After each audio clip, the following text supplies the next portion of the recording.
What I'm finding is these baseless allegations, when people go out there and smear reputations, this happened to Justice Brett Kavanaugh, this happens to a lot of male Republicans or people that are nominated to positions of power. And frankly, as someone who knows Representative Gaetz, you know, when I was first elected to Congress, I think it's incredibly important for women out there to know I was only a few months pregnant.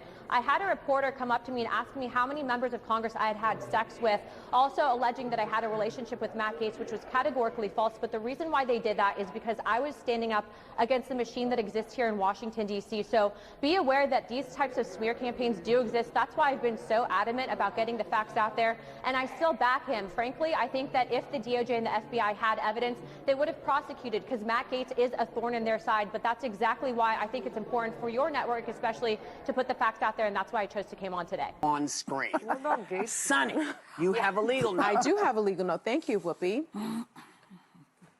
Matt Gaetz has long denied all allegations, calling the claims, quote, invented, and saying in a statement to ABC News that this false smear following a 3-year criminal investigation should be viewed with great skepticism.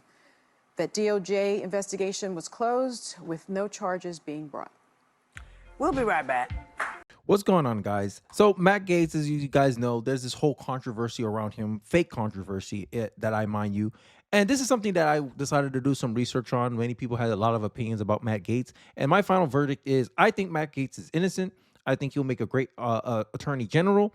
And as you saw from the intro, there's a timeline here that 3 years ago, they've been doing this investigation, the DOJ, and they have found nothing on it. A guy that they themselves are luring up.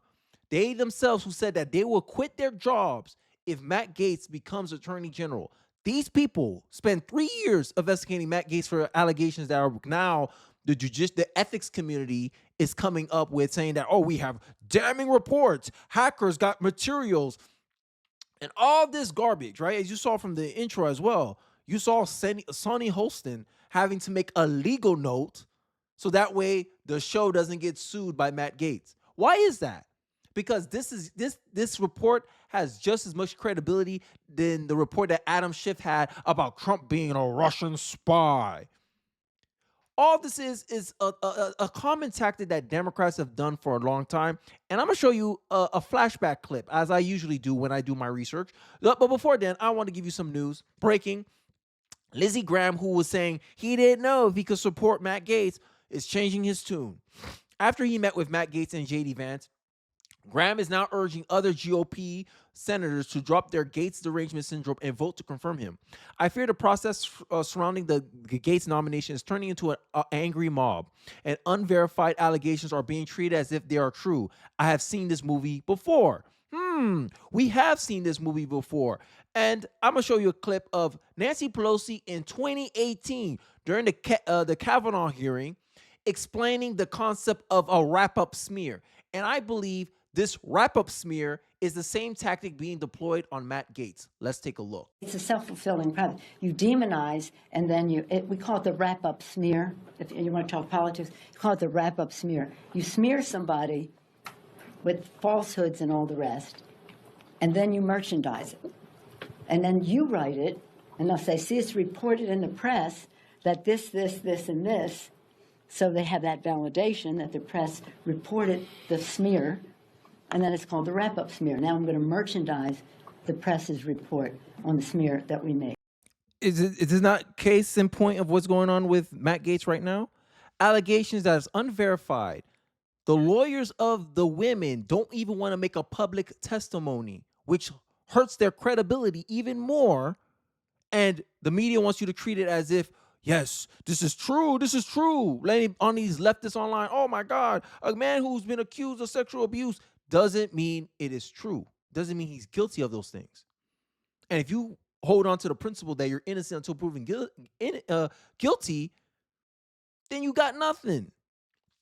I would urge all my fellow Senate colleagues, particularly Republicans, not to join the lynch mob and give the process a chance to move forward. After years of being investigated by the Department of Justice, no charges were brought against Matt Gaetz. This is something we all should remember. But why aren't we? Because the media don't like Matt Gaetz, because Matt Gaetz poses a threat to their little cabal here. Matt Gaetz is a disruptor. He is someone they see that they cannot be, They see Matt Gaetz as someone they cannot reason with, they cannot be bought. And the fact that he has a personal motive, the same way Trump has a personal motive to actually restructure the government, they went after him. But time after time, they keep playing the same playbook over and over and over again. And they wonder why the media, they wonder why people don't trust the media. The media say, oh my God, Matt Gaetz is controversial. No, he's controversial because you're trying to pretend he is. This is nothing new. In 2024, it's almost an accepted reality that if you're a man and you want to be someone of consequence, someone with any level of fame or notoriety, this is a reality you must accept, that someone's going to make, some woman is going to be leveraged by your political enemies to create a story about you. Oh, he tried to came on to me, right? This is the reality. Every man has come to it. If I want to become great in this country, I must accept the fact that one day a random woman I've never met in my life will make an accusation against me saying that I did something to her. That is the reality of being a man in this political climate today. That they'll leverage women in an effort to smear you. And then they wonder why the Me Too movement died in 2015, 2016, 2018 with Brett Kavanaugh. They wonder why this stuff don't work no more. They wonder why now people demand evidence. No. We don't believe all women anymore. Where's your evidence? Where's your credible sources? Because when these allegations are pushed against Democrat men, the media is quiet. Remember Doug Emhoff? He's been accused of abusing his ex-girlfriend over a disagreement or something. I forget what it was. But there was accusations against Doug Emhoff. And did the media ever bring it up? No. But Matt Gaetz, something that happened 3 years ago. Yeah, it's very credible. I would urge my colleagues to go back to a time-tested process, receive relative information, and give the nominee a chance to make their case so that we should be confirmed, why they should be confirmed. This standard, which I have long adhered to, has served the Senate and the country well, right?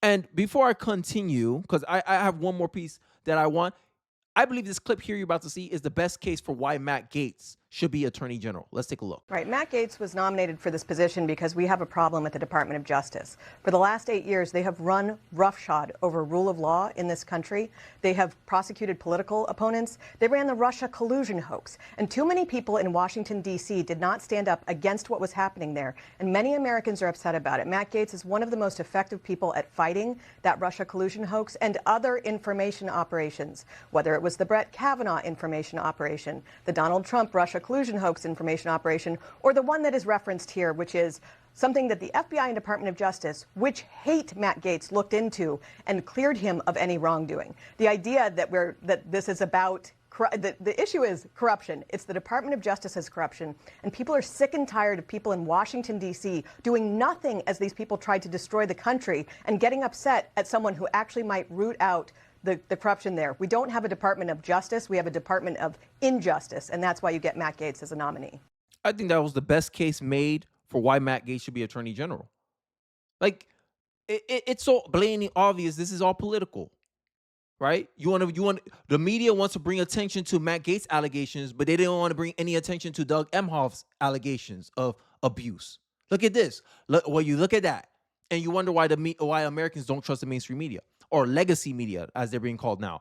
Here's another little caveat that I want to add into why I believe that Matt Gaetz is innocent and that he should be confirmed as Attorney General. The lawyers representing the accusers against Matt Gaetz says his clients will not be going public with their testimonies.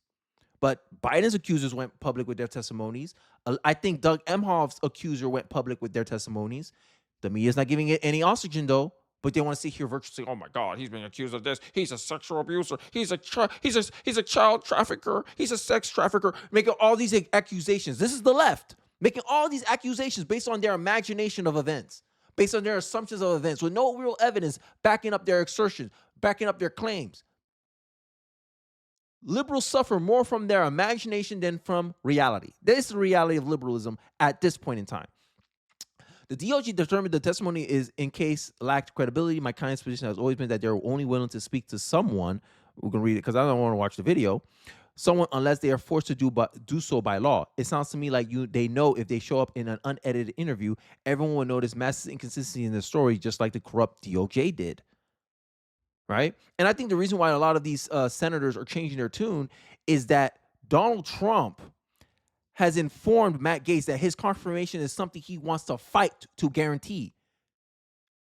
Transition sources says that Trump has been working the phone like crazy to ensure GOP senators vote to confirm. And who won it? Like, at this case, bro, there's a lot of like politics, but I'm gonna give you an example of him working. Like, this is why I think we should. Future Attorney General Matt Gaetz is responsible for the biggest Uno reversal in government history. This is why they're scared of him. Let's react. Let's react, because this is something that I think Americans want Matt Gaetz to be. We want him in a position where he can do this. Attorney General, if this clip doesn't show you Attorney General material, I don't know what else will. So where is it? The laptop. Sir, I'm not here to talk about the laptop. I'm here to talk about the FBI cyber program. You are the assistant director of FBI Cyber. I want to know where Hunter Biden's laptop is. Where is it? Sir, I don't know that answer. That is astonishing to me.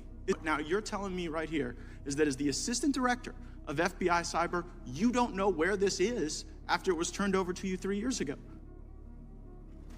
Yes, sir, that's an accurate statement. Let's tell you what, Mr. Chairman, I seek unanimous consent to enter into the record of this committee the contents of Hunter Biden's laptop, which I'm in possession of. So where is it? Hey, that's not Attorney General energy. I don't know what is, bro. They scared. Kenny, what else motives did we got to expose today? Matt Gaetz participated in a documentary where he stated that the heads of the House Ethics Committee was inside trading. If you look at the net worth of everyone who's part of the House Ethics Committee, their net worth is way over the salary. Like, you've been in office for 4 years making six figures, yet your net worth is almost $10 million. How's that? How are you able to do that? Questioning minds want to know. When he ousted a sitting Speaker of the House for lying to the conference and reneging on promises he made to get the job. Imagine my shock that the ethics investigation was started after he did that. Coincidence? I don't think so. I don't think so. Like, Matt Gaetz, as much as he's loyal to Donald Trump, he's qualified. He's a lawyer before, and everyone trying to make all these justifications. Oh my God, he's just too controversial. You don't want to waste political capital trying to get this guy in. No, Matt Gaetz needs to get in. After seeing how he worked, he needs to get in. You still saw a female congresswoman explain to you how journalists try to create rumors about her being in a relationship with Matt Gaetz because they felt like she was a threat to whatever agenda that they wanted to push in government, because they didn't want to go along to get along. Matt Gaetz talk about how, yeah, they got these little blackmail rings. They'll have these government guys that have dirt on you. They'll pay women to approach you, and then they'll try to catch a moment and use that to blackmail you to go along with the agenda. Matt Gaetz talk about this openly. This is the directory that one of the posters on X that I just showed highlighted. It's somewhere on YouTube. Matt Gaetz literally walking down the office of the House Ethics Committee and telling you, yeah, this guy, he's only been in office for 4 years, but his net worth's already over $1 million. He worked 4 years making six figures, and you're already over 10, 2, 5, $9 million. Oh, how'd that happen? Inside trading. Matt Gaetz has shown himself as someone who's willing to fight for things that he believes in. And I think the reason why the American First Movement loves Matt Gaetz so much is that we know, hey, he really about this movement. And we want someone like that in power. Make that man attorney general, because if that's the only case, the only thing they got against Matt Gaetz is allegations of unverified allegations that even the people who are accusing him of are scared to go make a public testimony, scared to go out there and talk to someone if it's not, the law does not require them to talk to. Does that sound like someone who's confident in their story? Is that someone who's confident in their accusations of Matt Gaetz? No. So if that's the only holdup, put him in. I'm tired of the political games, honestly. I'm tired. But hey, what say you? What do you guys think about this? Do you agree with me? Do you think Matt Gaetz is innocent and he should be attorney general? You disagree with me? Let me know why. And I'd like to hear your comments on this situation, because I after the little research that I did, I see no reason why there should be any holdup of Matt Gaetz not being our future attorney general. But I digress. Let me know your thoughts in the comment section below. Don't forget to like, comment, subscribe. I appreciate you guys watching to the end of the video, and I'll catch you guys on the next one. Peace.